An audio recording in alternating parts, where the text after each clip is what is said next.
आदिश जो सर्व गुणांचा, मूळ आरंभ तो निर्गुणाचा. नमो शारदे मूळ चत्वार वाचा, गमुपंत अनंत या राघवाचा. जगी सर्व सुखी असा कोण आहे, विचारी मना तूच रे शोधून पाहे. मना ताच रे पूर्व संचित केले, तया सारखे भोगणे प्राप्त झाले. बोल सद्गुरु माता सुदीक्षा सविंदर देवजी महाराज की जय. बोला कुंडली गवरदेव हरी विठ्ठल. श्री ज्ञानदेव तुकाराम पंढरीनाथ भगवान की जय. संत ज्ञानेश्वर महाराज की जय. जगतवंदे जगद्गुरु तुकाराम महाराज की जय. शांती ब्रह्म एकनाथ महाराज की जय. छत्रपती शिवाजी महाराज की जय. तुमच्या आमच्या जीवनामध्ये युगानुयुगे ह्या संत महात्म्यांना जे परोपकाराचं कार्य आज समाजामध्ये जागृत ठेवलं, ते कार्य आज मिशनच्या माध्यमातून तुम्ही आम्ही ती जागृत अवस्था त्या समाजाला प्राप्त करण्यासाठी आज ह्या सत्संगाच्या माध्यमातून ती अवस्था जो समाज अनेक ठिकाणी आज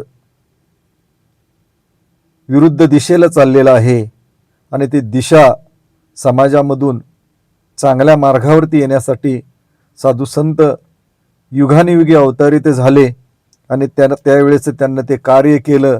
आणि आज तो मोका निरंकारी मिशनच्या माध्यमातून तुम्हाला संत महात्म्यांना तो प्राप्त झाला आहे. मग आज जीवन जगत असताना आज तसं पाहायला गेलं तर पंढरपूरच्या वारीच्या माध्यमातून लाखो भाविक त्या विठ्ठल परब्रह्माला, त्या सगुण स्वरूपाला, जो पुंडलिकानं जागृत अवस्थेमध्ये त्या भक्तीच्या माध्यमातून त्याला भेटायला आला होता आणि तो स्थितप्रज्ञ तिथं झाला, त्या पांडुरंगाच्या त्या स्वरूपाला भेटण्यासाठी लाखो वारकरी संत मेळा. मग जनाबाईची पालखी असू द्या, मीराबाईची पालखी असू द्या, संत चोका असू द्या, संत नरहरी सोनार असू द्या, आणि अनेक ज्ञानेश्वर माऊली असू द्या, जगतवंदे जगद्गुरु तुकाराम महाराज असू द्या. मग या संत महात्म्यांच्या पालख्या घेऊन अनेक वारकरी भाविक त्या पंढरपूर या ठिकाणी, जिथून त्यांचा उगम झाला, देहू असू द्या किंवा आळंदी असू द्या किंवा पैठण असू द्या, त्या माध्यमातून त्या वारीच्या माध्यमातून प्रत्येक संत महात्मा त्या पंढरपूरपर्यंत पायी चालत आज ते कर्तव्य कर्म केलं. आणि त्या कर्माच्या माध्यमातून तो एक सुख सोहळा किंवा ते आध्यात्मिक कर्म करत असताना त्या पुण्याच्या राशी प्राप्त करून घेतल्या. मग त्या भजनाच्या माध्यमातून, कीर्तनाच्या माध्यमातून, प्रवचनाच्या माध्यमातून प्रत्येक गावामध्ये आज त्यांना ते हरिनामाचा जयघोष करत ह्या पालख्या, ज्ञानेश्वर महाराज की जय, तुकाराम महाराज की जय, जनाबाई मीराबाई, आज ह्यांचा सगळ्यांचा घोष करत आज तुमच्या आमच्या जीवनामध्ये तो भक्तिभाव प्रत्येक गावागावामधून ज्या ज्या दिशेनं पालख्या गेल्या त्या दिशेनं तो भक्तिभाव जागृत केला. आणि त्या संत महात्म्याला, त्या संसारी जीवांना एक अन्नदानाच्या माध्यमातून ते कार्य सिद्धीला गेलं. मग आज तुमच्या आमच्या जीवनामध्ये लाखोंचा समुदाय त्या पंढरपूर या ठिकाणी आज दास पाहत होता आणि त्या निमित्तानं दास प्रवचनाच्या माध्यमातून तिथं जाण्याचा योग प्राप्त झाला. आमचे ब्रह्मगिरी बाळकृष्ण महाराज यांच्या सहवासामध्ये काही क्षण दिवसभर थांबण्याचा अवसर प्राप्त झाला. आणि ज्यावेळेस आम्ही त्या ठिकाणी तिथं पोहोचलो आणि पोहोचल्यानंतर सुंदर असं त्या महात्म्यांचं कीर्तन चालू होतं. आणि त्या कीर्तनाच्या माध्यमातून तो जो सखा आहे, तो पांडुरंग आहे, तो आपलासा करण्यासाठी त्या कीर्तनाच्या माध्यमातून भाविक सज्जनाला ते विनंती करत होते की वास्तविक पाहता प्रत्येकाला ते विचारत होते की बाबा रे, आज तुम्ही पंढरपूरला आलाय, परंतु तुम्ही परत जाणार का? आणि प्रत्येक व्यक्ती खाली बघत होता, कारण आम्ही जातो आमच्या गावा, आमचा राम राम घावा, आजवर होतो तुमच्या गावी, आता कृपा असू द्यावी. जे तुकाराम महाराज त्या पंढरीला गेले, त्या स्वस्वरूपाला गेले, त्या स्वस्वरूपाला तुम्हा मला जायचंय की नाही? नवे नवे दुसऱ्या बाजूने सांगितले की जाऊ देवाची या गावा, देव देईल विसावा, देवा सांगू सुख दुःख, देव निवारील दुःख, तुका म्हणे आम्ही बाळे, या देवाची लढीवाळे, जाऊ देवाची या गावा, तिथे घेऊ विसावा. त्या विसावा घेण्यासाठी तुम्ही आम्ही आज पंढरपुरामध्ये आज देहरूपानं तुम्ही आम्ही सगळेजण इथं आलेलो आहोत. परंतु जो आपल्या हित असता जो जागता की आपलं हित कशात आहे, आज तुम्ही आम्ही 21 दिवस वारीच्या माध्यमातून सुंदर सुंदर आज कीर्तनाच्या माध्यमातून, प्रवचनाच्या माध्यमातून आज भक्तिभाव जागृत झाला. परंतु इथून गेल्यानंतर वास्तविक आता माझी वारी संपली. परंतु साधू संत सांगतात की वारी वारी जन्म मरणाची वारी, हारी पडलो आता संकट निवारी. की ती जन्म मरणाची वारी, आज ती पंढरपूरची तुमची आमची वारी प्राप्त झाली. परंतु जन्म मरणाची वारी थांबण्यासाठी आज त्या बाळकृष्ण महाराजांना सांगितलं की जर तुम्हाला खरंच ती वारी चुकवायची असेल, आज वारकरी संप्रदायाचा महात्मा होता, तो मठ त्यांचे 2-3 ठिकाणी आहेत आणि त्या महात्म्यानं प्रवचनाच्या माध्यमातून सुंदर कथन केलं की खरोखर निरंकारी मिशनच्या माध्यमातून आज तुम्हाला जर पाहायचं गेलं असेल, तर सेवा बघायची असेल तर त्या निरंकारी मिशनच्या संत समागमला चला. आणि तुम्हाला जर खरंच ती शिस्त पाहिजे असेल तर तिथं जेवणाच्या पंक्तीच्या पंक्ती चालतात, परंतु एका लाईनीमध्ये ते संत महात्मे आज ती शिस्त पाळतात. आणि दुसऱ्या बाजूने सांगितलं की बाबा रे, त्या ग्राउंडवरती साधा एक कचऱ्याचा तुकडा सुद्धा पाहायला मिळत नाही, एवढी स्वच्छता असते. मग लघवीला जावा, आज टॉयलेटला जावा, सर्व ठिकाणी लाईन मध्ये जाऊन शिस्तीनं ते संत महात्मे त्या भक्तिभावाचा आनंद घेतात. आणि त्या गोष्टीमध्ये खरंच जर तुम्हाला प्राप्ती, ज्याला तुम्ही देव म्हणता, पांडुरंग म्हणता, जगतवंदे जगद्गुरु तुकाराम महाराज, ज्ञानेश्वर माऊली, जनाबाईंना मानणारे तुम्ही आम्ही आज वारकरी सांप्रदायिक भाविक भक्त आहोत. परंतु खरंच जर तुमच्या आमच्या जीवनामध्ये त्या गोष्टीची प्राप्ती करायची असेल तर जरूर त्या निरंकारी मिशनच्या आज सुदीक्षा माताजी, आज सगुण रूपामध्ये, कृष्ण रूपामध्ये, ज्ञानेश्वर माऊलीच्या रूपामध्ये, रामाच्या रूपामध्ये आज सगुण जे कार्य रामाने केलं, कृष्णाने केलं, माऊलींनी केलं, ते कार्य आज सुदीक्षा महाराजांच्या माऊलींच्या कृपा प्रसादानं ते काम चालू आहे. आपण भक्ती करतोय, परंतु ज्या परमात्म्यासाठी आपण चिंतन करतोय, आज ज्ञानेश्वरी वाचतोय की वाचावी ज्ञानेश्वरी, डोळा पाहावी पंढरी. जर खरोखर ती पंढरी तुमच्या आमच्या जीवनामध्ये प्राप्त करायची असेल तर आज त्या निरंकारी मिशनच्या सुदीक्षा माताजी आज अवतारित आहेत, मनुष्याचा देह धारण करून माझ्या जीवनामध्ये त्या निर्गुण निराकार ईश्वराची प्राप्ती झाली. एवढं मोठं धाडस. आणि त्या कीर्तनाच्या माध्यमातून तो महात्मा संपूर्ण बसलेल्या श्रोत्यांच्या माध्यमातून तो सांगत होता. भले संप्रदाय वारकरी होता, परंतु त्यांना सांगितलं की मी देखील वारकरी संप्रदायाच्या माध्यमातून ज्ञानेश्वरी, तुकाराम गाथा, अनेक वेदांचं पठण केलं, परंतु माझ्या जीवनामध्ये परमात्मा प्राप्त होण्यासाठी समर्थ सद्गुरू सुदीक्षा महाराज माझ्या जीवनामध्ये संत महात्म्यांच्या कृपा आशीर्वादाने आले. आणि मला त्या तत्व की ज्या नाना देवांच्या नाना प्रतिमा लोक धरिती धरून प्रेमा, परंतु ज्याच्या प्रतिमा तो प्रत्यक्ष परमात्मा आधी ओळखला पाहिजे, ही समर्थांची जी भावना होती, ती माझी भावना प्राप्त होण्यासाठी निरंकारी मिशनच्या माध्यमातून मी सुदीक्षा माताजींना शरण गेलो, सुदीक्षा महाराजांना शरण गेलो. आज त्या महात्म्याने कीर्तनाच्या माध्यमातून त्या श्रोत्यांना सांगितलं. मग आज त्या गोष्टीची गरज आहे. म्हणून साधू संत दुसऱ्या बाजूने सांगतात की बाबा रे, वारंवार काय सांगू, अरे देव सद्गुरु पाशे आहे आणि गुरु भजनी देव भेटे तस्किनी तात्काळ भेटतो. परंतु आज तुमच्या आमच्या जीवनामध्ये अनेक समाजामध्ये आमच्या भ्रामिक कल्पना निर्माण झालेल्या आहेत. आम्ही वारीच्या माध्यमातून भक्ती करतोय, तीर्थाटन करतोय, ज्ञानेश्वरीचं पारायण करतोय, वाचन करतोय, तंतोतंत सगळी कर्म करतोय, परंतु केवळ ज्या श्रीकृष्ण परमात्म्याने कोणता इशारा त्या अर्जुनाला प्राप्त करून दिला, ती जर गोष्ट तुम्ही आज स्वतःनं चिंतन केलं आणि जर शांतपणे बसला की बाबा रे, घोर अशा आज कुरुक्षेत्रावरती ज्यावेळेस तुमच्या आमच्या सारखाच मायेनं भ्रमित तो अर्जुन होता की बाबा रे ही संपूर्ण माया आज मला दिसतंय, हे सगळं मी कसं मारू, आणि तुम्हाला मला देखील वाटतं की मी कसा शरण येऊ निरंकारी मिशनच्या सत्संगला, परंतु तो अर्जुन त्याची भ्रामिक कल्पना तशी आज तुमच्या आमच्या समाजाची कल्पना झालेली आहे. आणि त्या कल्पित अवस्थेमधून बाहेर निघण्यासाठी आज त्या गोष्टीची गरज आहे. अर्जुनानं आज ज्यावेळेस भ्रमित होतं त्यावेळेस चिंतन केलं कृष्ण परमात्म्याला, ते प्रश्न विचारले की बाबा रे माझ्या इकडे समोर भाव आहेत, चुलते आहेत, ऋषी आहेत, संपूर्ण जर इतके मोठे तपस्वी व्यक्ती आहेत आणि त्यांना मारून मला नेमकं काय प्राप्त करायचं, हे पाप कर्म तू मला श्रीकृष्णा का सांगतोयस, हा प्रश्न अर्जुनाला पडला. परंतु माझ्या जीवनामध्ये मला ते प्रश्न पडत नाहीत. मी जे कर्म आद्य कर्म आयुष्यामध्ये येतात ते बुद्धीच्या जोरावर कौशल्याच्या जोरावरती आपण रेटून पुढे नेतो. परंतु त्या अर्जुनाला प्रश्न पडला आणि त्या अर्जुनाचा प्रश्न सोडवण्यासाठी श्रीकृष्ण परमात्म्यानं त्या विराट स्वरूपाचं दर्शन त्या घोर अशा वास्तविक पाहता त्या कुरुक्षेत्रावरती प्राप्त करून दिलं. आणि कुरुक्षेत्रावरती प्राप्त करून दिल्यानंतर ज्यावेळेस संपूर्ण नद्या श्रीकृष्ण परमात्म्याच्या आज त्या जबड्यामध्ये ते दिव्यदृष्टी प्राप्त केली. कृपाचार्य, भीष्माचार्य, कौरव, अनेक पशु प्राणी पक्षी यांचा अंत होतोय आणि ती दृष्टी भयभीत प्राप्त झाल्यानंतर अर्जुन म्हणतोय की बाबा रे तुझं सावळं गोजेर मला रूप दाखव, हे विकराळ आकडाळ तुझं रूप नको, मला आता भीती वाटायला लागली.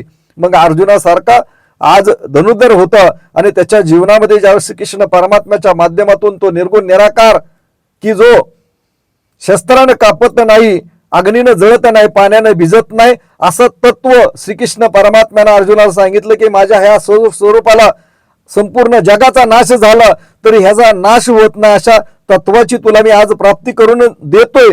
परंतु जो येईल माझं अनन्य भावे शरण तयाचे मी चुकविलं जन्म मरण सांगितलं की बाबा रे तू सर्व धर्मांचा त्याग कर आणि मला एकट्याला शरण ये, आणि त्यावेळेस तुझं ते जन्म मरण थांबल, तुला मुक्त अवस्था प्राप्त होईल. मग तुमच्या आमच्या जीवनामध्ये त्या अर्जुनाची अवस्था त्या श्रीकृष्ण परमात्म्याने ज्यावेळेस निर्गुण निराकार ते आत्मतत्व त्याच्या ज्ञानदृष्टीनं जाणून दिलं, तो आत्मबोध केल्यानंतर तो अर्जुन म्हणतोय की बाबा श्रीकृष्ण तुला उजवीकडून डावीकडून आज सर्व दाही दिशेला तुला नमस्कार करतो, धन्य आहेस तू, सर्व ठिकाणी तो हाजीर नाजीर आहेस. आणि त्यावेळेस मग आज तुमच्या आमच्या जीवनामध्ये तुम्ही मी आज चिंतन करत नाही, आम्ही भगवद्गीता वाचतोय, परंतु भगवद्गीतेमध्ये नेमकं काय वर्णन केलंय की बाबा रे की त्या तुमच्या आमच्या जीवनामध्ये श्रीकृष्ण परमात्म्याने स्पष्ट सांगितलं की बाबा रे त्या माझ्या स्वस्वरूपाला अग्नी जाळत नाही, पाणी भिजवत नाही, आणि आज संपूर्ण जगाचा नाश झाला तर मी कायम दायम आहे.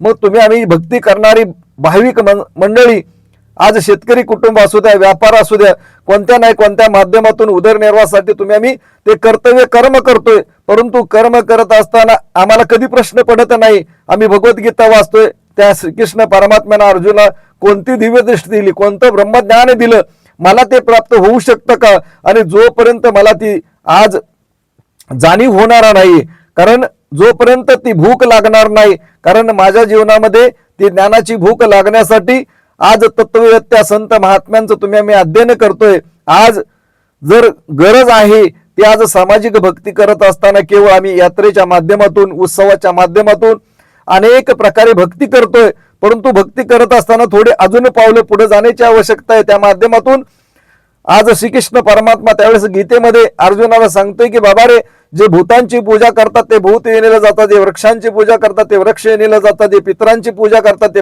पित्र येणीला जातात, जे देवी देवतांची पूजा करतात ते देवी देवतांच्या योनीला जातात, आणि प्रत्यक्ष माझ्या स्वस्वरूपाची निर्गुण निराकाराची त्या तत्वाची जे प्राप्ती करतात आणि ते भजतात तेच फक्त मला येऊन मिळतात. मग आज तुम्ही आम्हाला प्रश्न का पडत नाही? श्रीकृष्ण परमात्म्याची एवढी भगवद्गीतेमध्ये वाणी, पण आम्ही स्वतःला प्रश्न विचारत नाही, कारण पुसावेशे वाटे माझं जो जो भेटेल तायशे देव कृपा करील काय राज राखील, की बाबा रे तुम्हाला वाटत नाही, प्रश्नच पडत नाही की बाबा देव काय आहे, कारण नाना देवांच्या नाना प्रतिमा लोक धरिती धरून प्रेमापर्यंत ज्याच्या प्रतिमा तो प्रत्यक्ष परमात्मा आधी समर्थ रामदास स्वामी म्हणतात ते ओळखला पाहिजे, आणि तो ओळखण्यासाठी आजचा मनुष्य मात्र ती स्वतःची दृष्टी प्राप्त करण्यामध्ये तो व्रत करतोय, चिंतन करतोय आणि बरेच प्रयत्न करतोय, परंतु प्रयत्न करताना त्याच्या लक्षात येत नाही की साधू संत दुसऱ्या बाजूने सांगतात की अरे मार्ग जाऊन गेले दयानिधी ते संत, अरे येणेशी पण ते जाशी तर नव्हे गुंपा खोटे काय. साधू संत सांगतात की बाबा रे आम्ही ज्या मार्गाने गेलोय त्या मार्गामधून तुम्हाला यावं लागेल, त्याच वेळ तुमच्या भक्ती मार्गातला गुंता सुटणार आहे. परंतु आज तुमच्या आमच्या जीवनामध्ये वडिलांना सांगितल्याप्रमाणे आज बुद्धीच्या जसं जसं बुद्धी चातुर्य असेल त्याप्रमाणे तुम्ही आम्ही भक्ती करतोय. अनेक संप्रदायाच्या जंजालामध्ये तुम्ही आम्ही फसलोय. संप्रदायात असावं, चांगली गोष्ट आहे, भक्ती करावी आणि भक्तीच्या माध्यमातून भक्तिभाव जागृत होतो. परंतु तो भक्तिभाव जागृत होत असताना त्या साधकाची अवस्था, आज जसं एखादा पहिली मधला मुलगा आहे आणि त्याला जर आयुष्यभर पहिलीमध्ये बसवलं तर वास्तविक पाहता त्याची प्रगती होऊ शकत नाही. तो एका एका वर्गाने जसा पुढे जातो, मात्र भक्ती मार्गामध्ये माणूस पहिल्याच इयत्तेमध्ये बसलाय आणि तो पुढे जाण्यासाठीच तयार नाही. मग आज स्वामी विवेकानंद सांगतात की बाबा रे लहान वयामध्ये बाल अवस्थेमध्ये 7-8 वर्षाचा जो आज बाल अवस्थेमध्ये एखादा व्यक्ती आजोबांच्या बरोबर मंदिराच्या पायऱ्या चढतोय, परंतु ज्यावेळेस त्याचं वय 70-80 होतं तरी देखील तो त्याच पायऱ्या चढतोय आणि त्याच पायऱ्या उतरतोय, तर ती जागृत अवस्था त्याला का प्राप्त होत नाही. मग त्यासाठी जागृत अवस्था प्राप्त होण्यासाठी साधू संतांना ग्रंथांची निर्मिती केली. आज प्रत्येकाने युगाने युगे प्रत्येक जाती धर्मामध्ये हा अवतार जन्माला आला, कारण जी जात नाही तीच वास्तविक पाहताची मनामध्ये जात प्रत्येकाच्या माणसामध्ये बसलेली आहे आणि जाती भेदामध्ये आजचा माणूस विभागला गेलेला आहे. मग आज त्या साधू संतांना ग्रंथांच्या माध्यमातून अवतारांच्या माध्यमातून ते कर्तव्य कर्म करण्याचा प्रत्येक वेळी प्रयत्न केला आणि ते लिहून ठेवलं गेलं. मग आज तुमच्या आमच्या जीवनामध्ये जीवन जगत असताना ज्यावेळेस ज्ञानेश्वर माऊली त्या पैठण या ठिकाणी ज्यावेळेस ते पत्र लिहिलं होतं विठ्ठलपंतांनी की बाबा रे आमच्या मुलांचं शुद्धीकरण करण्यासाठी पैठणवासी न्याय करतील आणि न्याय करतील म्हणलं, तर ते पत्र घेऊन ज्यावेळेस ज्ञानेश्वर माऊली त्या पैठणमध्ये गेले आणि पैठणमध्ये गेल्यानंतर त्या जे ब्राह्मण होते ते कर्मठ होते, त्यांना अनेक आज त्यांना त्रास दिला की असं कुठं असतं का की बाबा रे संन्यासाची मुलांना कोण शुद्धीकरण देणार. आणि जर तिथं सांगितलं गेलं जर तुम्ही मृत्यूच्या आज त्यांना देहांत प्रायचित्त घेतलं, परंतु वास्तविक पाहता देहांत प्रायचित्त घेऊन जर तुम्ही जन्म घेतला असता तर तुम्हाला शुद्धीकरण मिळालं असतं. आज वास्तविकता हरीच्या लाडक्यानं इतका मोठा आज तो ब्राह्मण समाज अज्ञानी होता. अरे देहांत प्रायचित्त विठ्ठलपंतांनी रुक्मिणीने घेतलं, ज्या शुद्धीपत्र त्या मुलांना मिळाल्यासाठी समाजामध्ये माणूस म्हणून जगण्यासाठी आज त्यांना अधिकार प्राप्त व्हावा म्हणून देहांत प्रायचित्त घेतलं. परंतु ते कर्मठ ब्राह्मण म्हणत होते की बाबा रे जर देहांत प्रायचित्त घेऊन जर तुम्ही जन्माला आला असता तर तुम्हाला शुद्धीकरण. मग वास्तविक पाहता एवढी मोठी शोकांतिका आहे. मग आज ज्यावेळेस त्यावेळेस त्यांच्या जीवनामध्ये तो प्रसंग आहे आणि ते कर्मठ ब्राह्मण एकत्र झालेले आहेत आणि त्यांना सांगितलं आणि पुढून एक जण रेडा घेऊन येत होता आणि म्हणलं तुझंही नाव ज्ञान आहे आणि माझं ह्या रेड्याचंही नाव ज्ञान आहे. मग तू म्हणतोय ना संपूर्ण जगामध्ये वेदांचं पठण करतोय, सगळ्या प्राणी मात्र्यामध्ये परमात्मा भरून उरलेला आहे, संपूर्ण जगाला तू आज वर्णन करून सांगत आहेत. मग ह्या रेड्यामध्ये तू वेद बोलू शकतो का, तो रेडा वेद बोलू शकतो का. त्यावेळेस निवृत्तीनाथांच्याकडे ज्ञानेश्वर माऊलींना पाहिलं आणि इशाऱ्याच्या दोघाच्या डोळ्याच्या इशाऱ्याच्या माध्यमातून त्या खुणा समजून घेतल्या आणि त्यावेळेस ज्ञानेश्वर माऊलींना सांगितलं का नाही बोलणार. आणि त्यावेळेस ज्यावेळेस ज्ञानेश्वर माऊलींनी त्या रेड्याच्या ज्यावेळेस डोक्यावरती हात ठेवला आणि ज्ञानेश्वर माऊली वेदांचं पठण करायला लागले, तो रेडा पाठीमागं वेदांचं पठण करायला लागला. मग वास्तविक पाहता त्यावेळेस त्या ब्राह्मणांचा कर्मठ जो अहंकार होता तो गर्भगळीत झाला आणि सगळ्यांनी ज्ञानेश्वर महाराज की जय, ज्ञानेश्वर महाराज की जय आणि जय जयकार केला. त्यावेळेस ज्ञानेश्वर माऊलींना स्वीकार केला आणि ते स्वीकार करत असताना ज्यावेळेस त्यांचं जीवन चाललं होतं आणि पैठणमध्ये आणि त्यावेळेस त्या जनतेनं भरपूर प्रेम दिलं आणि तो 6 महिन्याचा काळ ज्ञानेश्वर माऊलींना कीर्तन करायचं आणि कीर्तन करत असताना प्रचंड आज डोक्यावरती घेतलं आणि ज्यावेळेस 6 महिन्याचा काळ झाल्यानंतर निवृत्तीनाथ महाराजांचा आदेश आला की बाबा रे आपल्याला आता इथून निघायला पाहिजे. त्यावेळेस पैठणवासी रडायला लागले की बाबा रे आता तुम्ही कुठे जाणार, आता नका जाऊ. आणि त्यावेळेस वास्तविक आता ते निघून तीर्थाटन करत पैठणवासीवाल्यांनी त्या बैलगाडीमध्ये त्यांना बसवून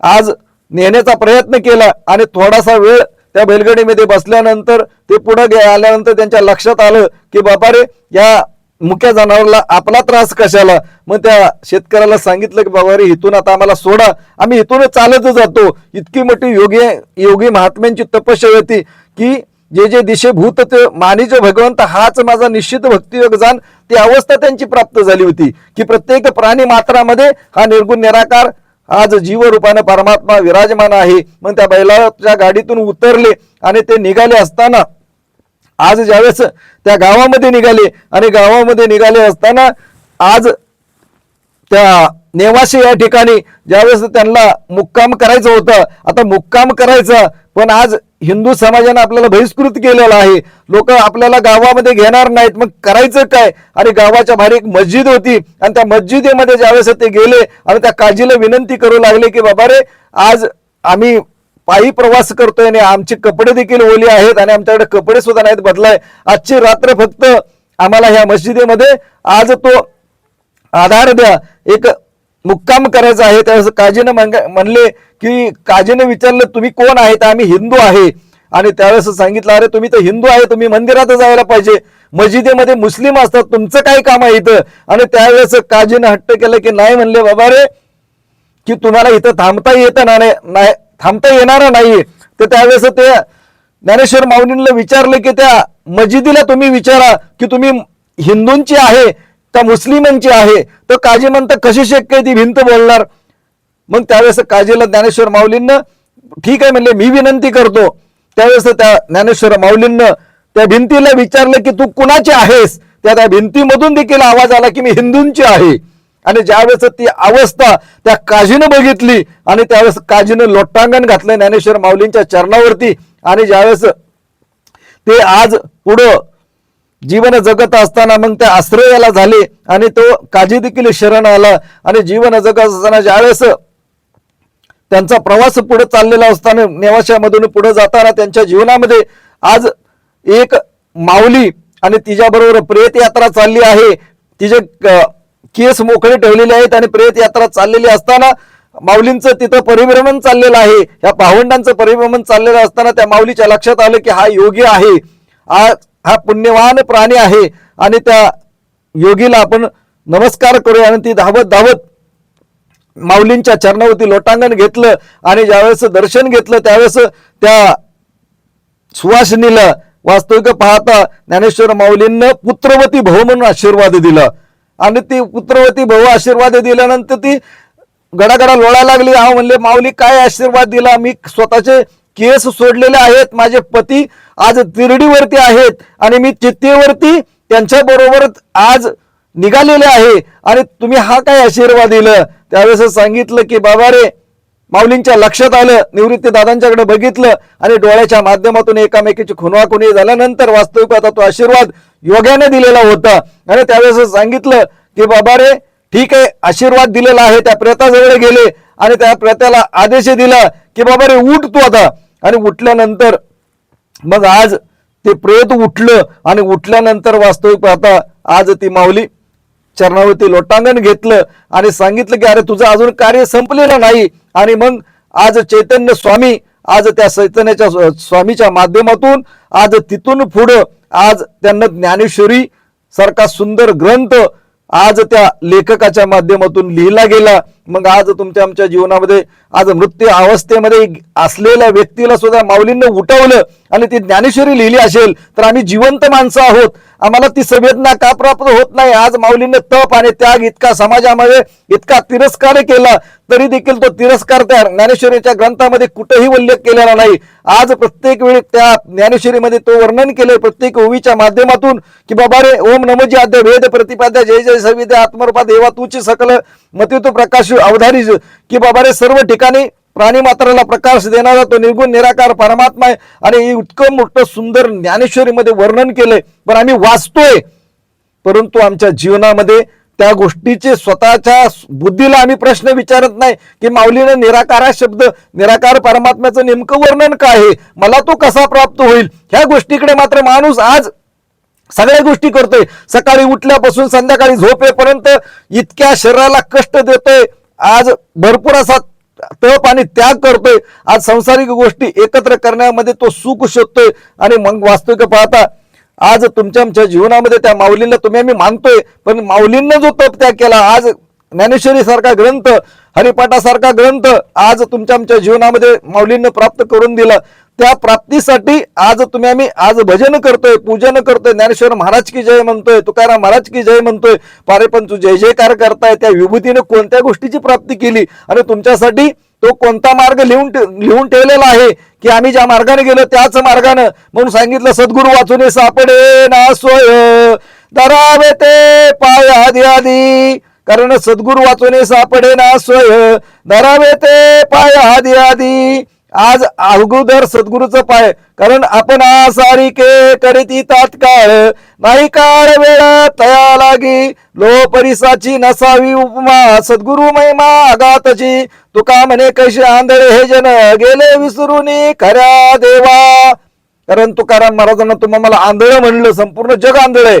मग आज तुम्ही आम्ही जर त्या ज्ञानेश्वर माऊलींना खरोखर मानतोय, तर आज तुमची आंधळी अवस्था संपण्यासाठी त्या तत्ववेत्ता सद्गुरू बाळकृष्ण महाराजांना त्या कीर्तनामध्ये सांगितलं की आयुष्यभर ब्रह्मचारी वृत्य त्यांनी प्राप्त केले, त्यांनी लग्न देखील केलं नाही. त्या महात्म्यानं दिव्य उपदेश निरंकारी सुदीक्षा महाराजांच्या माध्यमातून तो ज्यावेळेस प्राप्त केला आणि त्यावेळेस आज दिल्लीचा समागम असू द्या, मुंबईचा समागम असू द्या, अनेक समागम त्या महात्म्यांना प्राप्त केले आणि छाती टोकपणे सांगितले की बाबा रे, मी ज्या तत्वासाठी मी भक्ती करत होतो, ज्ञानेश्वरी वाचत होतो, तुकाराम गाथा वाचत होतो, अनेक कीर्तन केली, प्रवचन केली, पण मला त्या परमेश्वराची प्राप्ती या सुदीक्षा महाराजांच्या माध्यमातून प्राप्त झाली. मग आज वारकरी संप्रदाय असू द्या, दत्त संप्रदाय असू द्या, नाथ संप्रदाय असू द्या, अनेक प्रकारचे तुम्ही आम्ही भक्ती करणारे आज माणसं आहोत. यात्रेच्या माध्यमातून, उत्सवाच्या माध्यमातून, अनेक देवी देवतांच्या माध्यमातून तुम्ही आम्ही पूजन करतोय, परंतु ज्या देवी देवतांना निर्माण करणारा जो परमात्मा आहे आज की तो परमात्मा तुमच्या आमच्या जीवनामध्ये येण्याची आवश्यकता आहे. की दासनं सुरुवात केली होती की गणाधीशचं सर्व गुणांचा मूळ आरंभ तो निर्गुणाचा, नमो शारदे मूळ चत्वार वाचा, गमुपंत अनंत या राघवाचा. की सांगितलं की गणाधीश जो आहे, जो मूळ आरंभ कोणाचा आहे, तो निर्गुणाचा आहे. तो निर्गुण तत्व माझ्या जीवनामध्ये का प्राप्त करून घेण्यासाठी मला बुद्धी का सुचत नाही, मला का मी स्वतःच्या मनाला प्रश्न पडत नाही, आणि जोपर्यंत तुम्हाला प्रश्न पडणार नाही तोपर्यंत परमात्मा वास्तविक दर्शनाची आस तुम्हाला लागण्याची आवश्यकता आहे. आज मग जगदवंदे जगद्गुरु तुकाराम महाराज त्या अभंगामध्ये सांगतात की बाबा पाण्यामध्ये मासा झोप घेई कसा जावे त्याच्या वंशा तेव्हाकडे. की सांगितलं की पाण्यामध्ये मासा दिवसभर कसा झोपतो, कसं कर्तव्य कर्म करतो, त्याच्या वंशाला जावं लागेल. पाण्यामध्ये मासा झोप घे कसं जावे त्याच्या वंशा तेव्हाकडे, मुंगी मागे मुंगी चालत असे कशी जावे त्याच्या कुशी तेव्हाकडे, कासवाची पिल्ले दृष्टी उपजाची जावे त्याच्या कुशी तेव्हाकडे, तुका म्हणे संत व्हावे तेव्हाची कळू येते. की जोपर्यंत तुम्ही संतत्व प्राप्त त्या परमात्म्याला, संत कोणाला म्हणत, जाणील भगवंत तया नाम बोली संत, जे शाश्वत आणि अशाश्वत यांचा निवाडा करी. कारण शाश्वत म्हणजे काय, ते त्रिगुणात्मक जग, आणि शाश्वत म्हणजे निर्गुण निराकार परमात्मा. ही दृष्टी सद्गुरू पासून प्राप्त होते. मग ती सद्गुरू पासून दृष्टी माझ्या जीवनामध्ये प्राप्त होते का? आणि जर प्राप्ती नसेल झाली तर लग तुमच्या आमच्या जीवनामध्ये त्या प्राप्तीसाठी तुम्ही धडपडलं पाहिजे. आज आम्ही आज संसारिक शेतकरी कुटुंबातली माणसं आहोत. अनेक दिवसभर काबाड कष्ट करतो, परंतु काबाड कष्ट करत असताना एवढी सुंदर मनुष्याची निर्मिती कशासाठी केली, आणि जोपर्यंत त्या गोष्टी तुम्ही आम्ही जीवनामध्ये अंगीकार नाही, कारण ह्याचा विस्ताराचा वास्तविकता अवतारसिंग महाराज आमचे विस्ताराविषयी सुंदर असं विवेचन करतात की बाबा रे, अंत न काही तव रचनेच्या नशे तव अंत विस्ताराचा, सीमान तुझी पाहता येई नाही अंत किनाऱ्याचा, जाणू न शकले तिळबर तुझला नाना यत्ने आळवूनी, सारे कर्म करून थकले पंडिती गेले थकुनी, कळला नाही अंत परी तव ना कळला थांग कुणा, असे करावा तितका थोडा, मानन तुझा मोठेपणा, कुणी न जाणे कुणी न समजे, पावन उत्तम धाम तुझे, पवित्र सर्वाहून उत्तम निरंकार हे नाम तुझे, बुद्धिमान तितका ना कोणी, जो या तत्वरूपा जाणी, थेंब जळाचा होईल सागर, मिळता सागर येऊनी, करी कृपा जर सोयीची आपण निज स्वरूपा दाखवू शके, अवतार गुरु जर मिळेल पुरा, शनी राम दाखवू शके. कारण अवतारसिंग महाराज सांगतात की बाबा रे, जसं समुद्राला नदीने जावं आणि ते समुद्रमय होऊन जावं, तसं अवतारसिंग महाराज सांगतात की सद्गुरू जर सांगतात की बाबा रे, क्षणामध्ये राम दाखवणारा सद्गुरू तुमच्या जीवनामध्ये येण्याची आवश्यकता आहे. मग गीतेमध्ये ते चिंतन देखील केलेलं आहे की बाबा रे, की चंद्र तेथे चंद्रिका शंभ तेथे अंबिका राहो तेथे कटक सौजन्य तेथे सोयरिक गुरु तेथे ज्ञानी आत्मदर्शन झालेच पाहिजे म्हणतात. की जर तुमच्या जीवनामध्ये सद्गुरू आला त्यानं ते आत्मदर्शन प्राप्त करून दिले का, स्वस्वरूपाची जाणीव करून दिली का. आज ज्ञानेश्वर माऊली घ्या, प्रभू रामचंद्र घ्या, नानक देव घ्या, येशू ख्रिस्त घ्या, जेवढेही अवतारी पुरुष आले त्यांना सद्गुरूच्या माध्यमातून तो तत्व, तो ब्रह्मज्ञान प्राप्त करून घेतलं. आणि मग आज आमच्या जीवनामध्ये त्या प्राप्ती करण्याची आवश्यकता आहे. आम्ही जे आयुष्याचं जीवन चाललेलं आहे तो क्षण माझ्यासाठी थांबणार नाही. आज ज्यावेळेस गौतम बुद्ध, ज्यावेळेस एक व्यक्ती आज भरपूर असं दरोडे करत होता, अनेक लोकांचा शिरथेच छाटत होता, आणि त्यावेळेस त्यांना त्या गौतम बुद्धांना एक दिवस पकडलं. आणि पकडल्यानंतर ज्यावेळेस त्या गौतम बुद्धांना पकडल्यानंतर गौतम बुद्धाने त्यांना एकच प्रश्न केला की म्हणले जा आणि त्या झाडाची फांदी तोड. आणि फांदी तोडायला लावल्यानंतर परत म्हणले जाऊन जोड. ते म्हणले कसं शक्य. अरे म्हणले एवढं मोठं कर्तव्य कर्म तू करतोय की बाबा रे, लोकांचा शिरछेद करतोय, लोकांचा अंत करतोय. जर ते झाडाची फांदी तुला जर परत लावता येत नाही तर ह्याचं पाप कोणी घेणार. त्यावेळेस आज बुद्धांना त्यांना ती दृष्टी दिली. मग आमच्या जीवनामध्ये त्या परमात्म्याला जाणण्यासाठी आज आम्ही काहीच करत नाही. सकाळपासून उठल्यापासून संध्याकाळी झोपेपर्यंत देवपूजाच्या माध्यमातून, व्रताच्या माध्यमातून आम्ही कर्म करतोय. परंतु ते कर्म करत असताना त्या पुण्याच्या राशी तुमच्या जीवनामध्ये प्राप्त होतील. पण ते कर्म करत असताना बाबा रे, देव म्हणजे काय, तो कुठे राहतो, काय करतो, आणि त्या देवाची प्राप्ती माझ्या जीवनामध्ये प्राप्त होईल का, असा प्रश्न जोपर्यंत तुम्हाला पडणार नाही आणि तोपर्यंत त्या परमात्म्याची प्राप्ती होऊ शकत नाही. मग आज आमच्या जीवनामध्ये जीवन जगत असताना आज जीवन जे चाललेलं आहे त्या वास्तविक पाहता त्या गोष्टीसाठी आहे की बाबा रे, तो परमात्मा माझ्या जीवनामध्ये जर प्राप्त होणारा नाही. आणि आज तुम्हाला वाटतंय की माझं संपूर्ण वडील माझे आहेत, आई माझे, बायको माझे, परंतु अवतार सिंग दुसऱ्या बाजूने सांगतात की माय बापाने बंधू भगिनी कोणी ज्याचे नसती, निरांकार हा त्या प्राण्यांचा क्षणोक्षणी राहील साथी. मृत्यूने तुझला पाहून एकटा तुझवर तो करीतो हल्ला, प्रीत प्रभूची करतो रक्षण ऐसा दुर्धर समय आला. महाभयंकर संकट येऊन जरी तुझला हैराण करी, निरंकार हा क्षणात येऊन प्रसंगातून पार करी. मग वास्तविक पाहता तो निरंकार परमात्मा तुझ्या जीवनामध्ये प्राप्त असेल तर वास्तविक पाहता तुमची माय किंवा बंधू असू द्या, पत्नी असू द्या, कारण ते तुमचं सोडवणूक करू शकत नाही. परंतु तुम्हाला जर जाणीव असेल की जो का निर्गुण निरंकार त्याने धरी आकार सगुण होता तो निर्गुण असे आला आणि भक्त रक्षणाकारणे प्रगटला. तर भक्ताचं रक्षण करण्यासाठी तो निर्गुण निराकार ते रूप धारण करून ते प्रत्येक भक्ताला त्यांना आज रक्षण केलेलं आहे. मग आमच्या जीवनामध्ये त्या परमात्म्याची आवश्यकता आहे. आणि तो परमात्मा प्राप्त होण्यासाठी साधू संतांना आज प्रत्येक वेळी आज दुसऱ्या बाजूने सांगितलं की पाहिल्या विना मन न मानी, मानल्या विना प्रेम नसे, आणि प्रेमाई विना भक्ती न होई, तव भक्ती विना नाव भक्ती विना तरत नसे. गुरु दाखवी गुरु समजावे, गुरुचं प्रेम खरे शिकवी, गुरुने भक्ती गुरु जाता पश्चाताप तया होई. पूर्ण गुरु शरण येऊन ओळख भगवंताची करी, कृपा दृष्टी अवतार गुरुची जीवनाचे कल्याण करी. की बाबा जीवनाचं कल्याण कशात आहे. आज प्रत्येक जण, आज तुम्हाला बघायला गेलं तर सांसारिक जीवन जगत असताना प्रत्येक जण आपापली सोय करण्यामध्ये आज अडकलेला आहे. मग सरकारी कामामध्ये असू द्या, कंपनीमध्ये कामाला असू द्या, मॅनेजर असू द्या, आज प्रत्येक ठिकाणी ते कर्म करत असताना त्याला असं वाटतंय की मी बंगला बांधला पाहिजे, निश्चित बांधला पाहिजे, सुंदर घर बांधलं पाहिजे, बांधलंच पाहिजे, अनेक सांसारिक गोष्टी केल्याच पाहिजेत. परंतु ते करत असताना ज्यावेळेस तुझा हा शरीर जे शेवट तुझ्या शरीरामधून ज्यावेळेस तू मृत पावशील त्यावेळेस ज्या शरीराच्या माध्यमातून हे कर्म करत होतास त्या शरीरामध्ये असणारा जीवात्मा जो आत्मस्वरूप शरीर सजवण्यामध्ये, शरीर नटवण्यामध्ये तू आयुष्य घालवलं, परंतु तो जीवाचा प्रवास तुझं ज्यावेळेस शरीर संपल त्यावेळेस त्यानं कुठं जायचं त्या गोष्टीची आम्ही सोय केली का. आज आम्ही सुंदर आयुष्यभर कष्ट करतोय, नोकरी करतोय आणि पेन्शनच्या माध्यमातून संपूर्ण आयुष्य पुढचं सुखकर होईल त्या गोष्टीची सोय करतोय. परंतु ज्या ह्या पंचतत्वामधून या शरीरामधून मी जात असताना मी जायचं कुठं.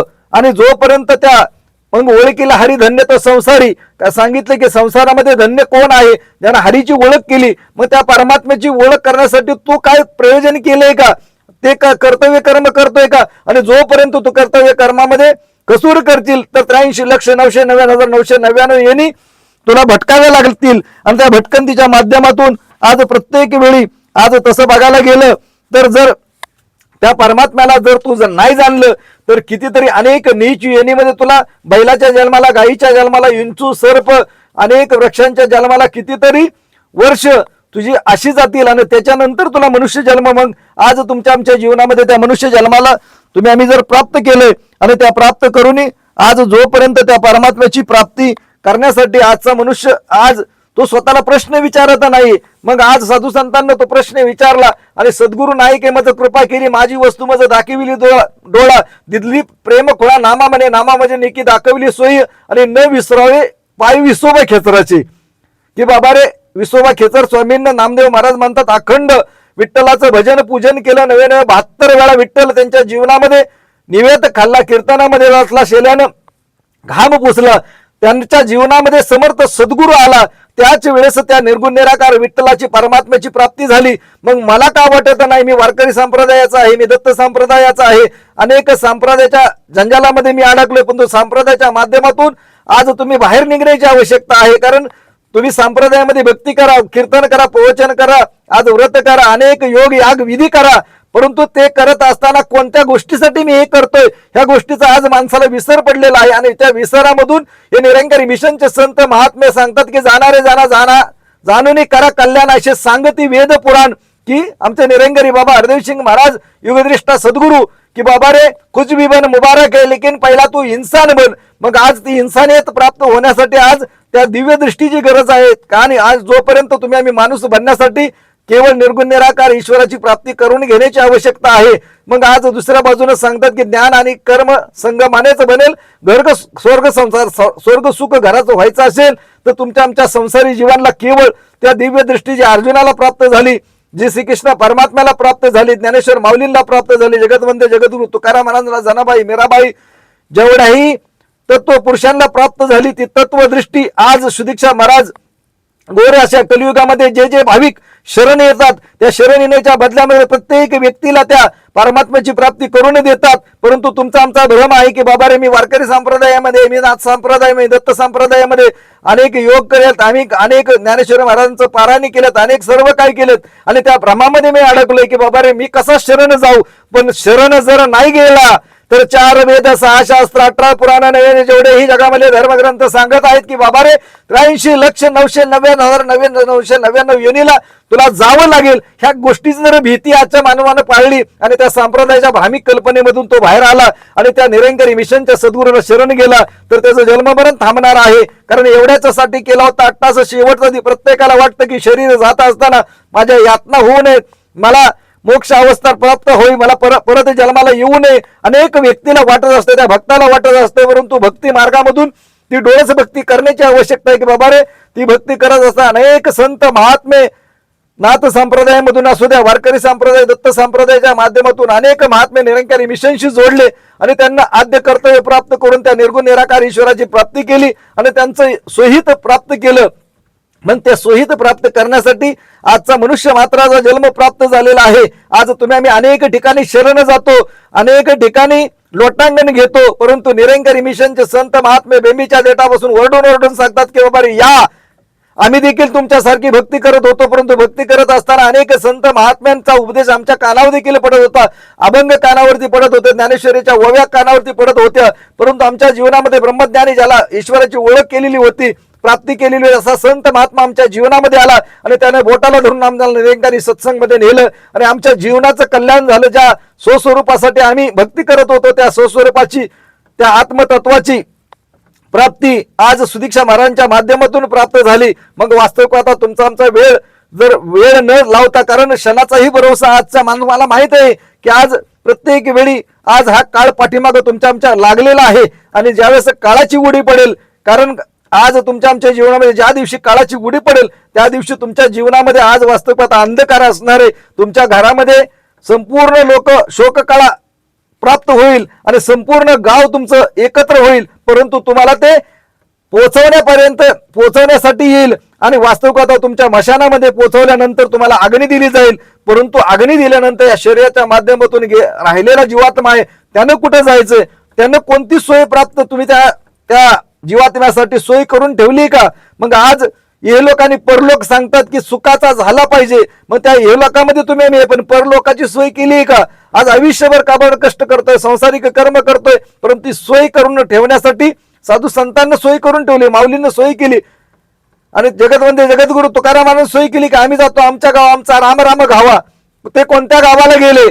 आम्ही जातो आमच्या गावा आमचा राम राम घ्यावा सांगितलं. आजवर होतं तुमच्या गावी, आता कृपा असू द्यावी. मग ते कोणतं गाव? ते निर्गुण निराकार परमात्म्याची स्वस्वरूपाची प्राप्ती झाली आणि त्या निराकारामध्ये त्यांची आज अवस्था ती ब्रह्म अवस्था प्राप्त झाली आणि ते ब्रह्मलीन झाले. आज तुमच्या आमच्या जीवनामध्ये जाऊ देवाची या गावा, देव देईल विसावा, देवा सांगू सुंक थुंक, देव निवारील भूक, की कारण देव परमात्मा त्या गावाला तुम्हाला जायचंय. त्या गावचा पत्ता केवळ सुदीक्षा महाराज आज प्रत्येक मानव मातराला जे जे शरण येतात त्या शरण येण्याच्या बदल्यामध्ये मग किती संप्रदायामध्ये तुम्ही भक्ती केली असू द्या, किती पाप केले, किती पुण्य केले, किती वाईट कर्म केली, ह्या गोष्टीची विचारणा न करता केवळ त्या समागमच्या माध्यमातून सत्संगाच्या माध्यमातून जे जे जीव आत्मे शरण येतात त्या शरण येण्याच्या बदल्यामध्ये प्रत्येक व्यक्तीचं जे जीवन कर्म आहे ते पुसून केवळ शास्त्र सांगते की बाबा रे त्या मानवाचा 2 वेळा जन्म होतो, एक वेळा आईच्या उदरामधून होतो आणि दुसरा जो जन्म होतो तो गुरुच्या मुखामधून, जे गुरु ब्रह्मज्ञान देतो. आजपर्यंत बाबा रे जेवढेही कर्तव्य कर्म कळत अज्ञानतापणामध्ये तुमचे जेवढेही अपराध असतील तो सद्गुरु पुसून तुमची पाठी कोरी ठेवतो आणि कोरी करून केवळ समर्थ सद्गुरु ती दृष्टी देतो की बाबा रे आजपासून तुझी संपूर्ण सकाळी उठल्यापासून नवे झोपेत अवस्थेमध्ये हा निर्गुण निराकार परमात्मा तुमच्या अंगसंग आहे. ती दिव्य दृष्टी, ती आत्मदृष्टी ती प्राप्त करून दिली जाते आणि त्या दिवसापासून त्या साधकाचं जीवन सुंदर होतं. तो जगाला प्रेम देतो, वाईट कर्म करत नाही, अनेक लोकांच्यावर प्रेम करत करत समाजामध्ये ती सेवा करत जातो. मग तुम्हाला वाटत असेल की बाबा रे ती दृष्टी माझ्या जीवनामध्ये प्राप्त व्हावी, तर त्या संप्रदायाच्या झमेल्यामध्ये न अडकता केवळ आज निरंकारी मिशनच्या माध्यमातून सद्गुरु दयाळू झालाय. ज्याला ज्याला वाटतंय की देव पाहावा, की देव पाहायशी गेलो तर माझा मी देवच होऊन ठेवलं. वंदे जगद्गुरु तुकाराम महाराजांना ती देव अवस्था प्राप्त होण्यासाठी निरंकारी मिशनच्या संत महात्म्यांची देव अवस्था प्राप्त झाली. मग तुम्हाला ती अवस्था प्राप्त होण्यासाठी गरज नाही का? कारण आज साधू संतांना कोणत्याही गोष्टीची आज किंतु परंतु वास्तविकता त्या शंका बाजूला ठेवून सद्गुरु ला शरण गेले. कारण आजपर्यंत 4 वेद 6 शास्त्र 18 पुराण सांगतात की ज्या ज्या वेळेस भक्त करत असताना प्रत्येक भक्तानं योग केला, तप केल्या, तपश्चर्या केल्या, परंतु त्या वेळेस समर्थ सद्गुरु त्याच्या जीवनामध्ये आला आणि ती ज्ञानदृष्टी, तो आत्म उपदेश, तो ब्रह्म उपदेश त्यांच्या जीवनामध्ये प्राप्त करून दिला. मग माझ्यासारख्या भापड्या जीवाला, मी शेतकरी कुटुंबातला आहे, मी अनेक व्यापाराच्या माध्यमातून आज कर्म करतोय, मग माझ्यासारख्या पामराला त्या सद्गुरूची आवश्यकता नाही का? अरे ज्ञानेश्वर माऊली सारखा, तुकाराम महाराजांसारखा, येशू ख्रिस्तासारखा, प्रभू रामचंद्र सारखा, जनाबाई मीराबाई सारख्या तत्वव्यक्त्या अवतारी पुरुषांना सद्गुरूला शरण जावं लागलं. मी त्यांचा जय जयकार करतोय, त्यांची भक्ती करतोय, परंतु मला असं वाटत का नाही की मला देखील सद्गुरू तो तत्व, ती ब्रह्मज्ञान, ती दिवदृष्टी प्राप्त व्हावी आणि ती भूक, ती दृष्टी प्राप्त होण्यासाठी मला तो प्रश्न पडलाय की बाबा रे मी कोणाचा कोण आत्म्याशी नाही जन्मलो, तो देहात आला कुठून? माझ्या देहामध्ये तो जीवात्मा, कारण तुका म्हणे वासनेच्या संगे जन्म घेणे लागे, वासनेच्या माध्यमातून हा जीवात्मा माझ्या शरीराच्या देहरूपी पिंजऱ्यामध्ये अडकलेला आहे. त्या अवस्थेमधून त्या मोक्ष अवस्थेला प्राप्त होण्यासाठी केवळ साधू संत सांगतात की बाबा रे त्या तत्ववेत्ता सद्गुरूला शरण जाण्याची आवश्यकता आहे. मग त्या तत्ववेत्ता सद्गुरूला शरण जाण्यासाठी केवळ कोणतीही क्रिया करावी लागत नाही की आमच्या जीवनामध्ये संत महात्मा प्राप्त झाला, त्यांना बोटाला धरून त्या सत्संगमध्ये. मग जगतवंदे जगद्गुरु तुकाराम महाराज देखील सांगतात, अरे करू नका काही सत्संग करा, पूर्वीचा दोरा उगवेल प्रत्यक्ष पुराणी वर्णिले जातीय दोष तुका म्हणे. तुकाराम महाराज सांगतात की करू नका काही सत्संग करा आणि पूर्वीचा तो दोरा उगवेल प्रत्यक्ष पुराणी वर्णिले जातीय दोष तुका म्हणे. तुकाराम महाराज तुझं दोष कर्म संपूर्ण सत्संगाच्या माध्यमातून पुसलं जाईल आणि सद्गुरू तुझ्या जीवनामध्ये आल्यानंतर तुझा कायापालट होईल.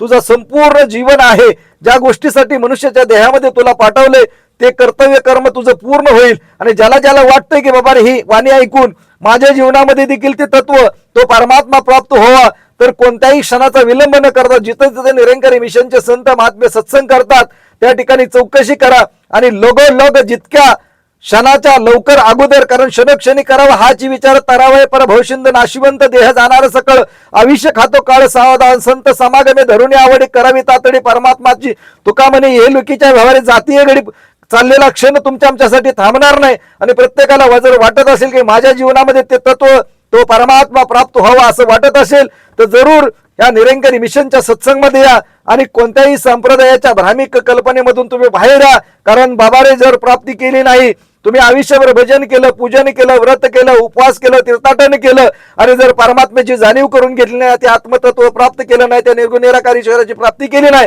तर केवळ ते तुमचं पुण्य प्राप्त होऊ शकतं, मात्र मोक्ष प्राप्त होण्यासाठी 4 वेद 6 शास्त्र 18 पुराण जेवढे जगामधले जेवढेही धर्मग्रंथ सांगतात की बाबा रे त्या निर्गुण निराकार ईश्वराची प्राप्ती सद्गुरूच्या माध्यमातून ज्या वेळेस युगाला सद्गुरू मनुष्याचा देह धारण करून येईल त्यावेळेस जे जे भाविक सज्जन त्याला शरण गेले आणि शरण जाण्याच्या बदल्यामध्ये त्यांना त्या परमात्म्याला आपलंसं केलं, प्राप्त करून घेतला, त्यांचाच उद्धार झाला. मग तुम्हाला मला वाटत असेल की आमचा देखील उद्धार व्हावा, तर कोणत्याही गोष्टीची किंतु परंतु शंका न करता केवळ निरंकारी सद्गुरू सुदीक्षा महाराजांना शरण येण्याची आवश्यकता आहे. आणि आम्ही गेलो, आपण तरलो ते नवलवलन कुळे उद्धार, प्रत्येक कुळाचा उद्धार व्हावा असं तुम्हाला वाटत असेल तर या निरंकारी मिशनच्या सुदीक्षा महाराजांना आज शरण या आणि शरण येण्याच्या बदल्यामध्ये त्या तत्व स्वरूपाला प्राप्ती करून आपल्या जीवाचं कल्याण करून घ्या. आणि त्या कल्याण करण्याचे सामर्थ्य केवळ समयाला जो मनुष्य देहामध्ये जो अवतार घेऊन समयाला अवतार असतो त्याच्याकडेच ती कार्य असतं, त्याच्याकडेच ते कल्याण करण्याची अवस्था असते. मग तुमच्या आमच्या जीवनात त्या प्राप्ती करण्यासाठी जरूर या सद्गुरूला शरण आणि चुकवा आपलं जन्ममरण दास बोलण्याच्या ओघामध्ये भरपूर काही बोलून गेला. चुकून एखाद्याच्या उंच आवाजाने बोलत असताना एखाद्याचं अंतकरण दुखवलं असेल किंवा संत होई मागची पुढे झाली असेल तर उदार अंतकरण आज एक पामर समजून ती क्षमा करा. परंतु जे दिव्य उपदेश चांगली वाणी होती, ज्या तत्ववेत्या समर्थ सद्गुरू सुदीक्षा महाराजांची होती, कारण केवळ तुम्ही आम्ही आज केवळ हे जीवन लाभलेलं आहे ते केवळ आम्ही हमाल आहे, परंतु ह्या मालाचा मालक मात्र सुदीक्षा महाराज आहेत. जर तुम्हाला मला वाटत असेल खरंच तुमच्या आमच्या जीवनामध्ये प्राप्ती व्हावी तर या सद्गुरूला, कारण शरण येण्याची आवश्यकता आहे.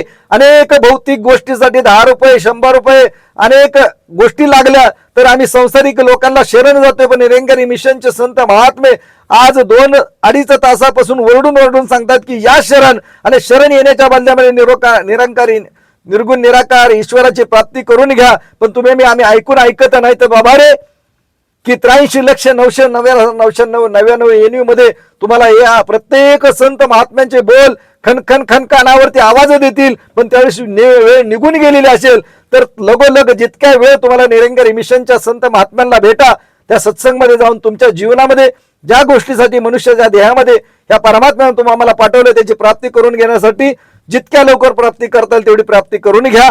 प्रेमाने बोला. धन्यंकर जी.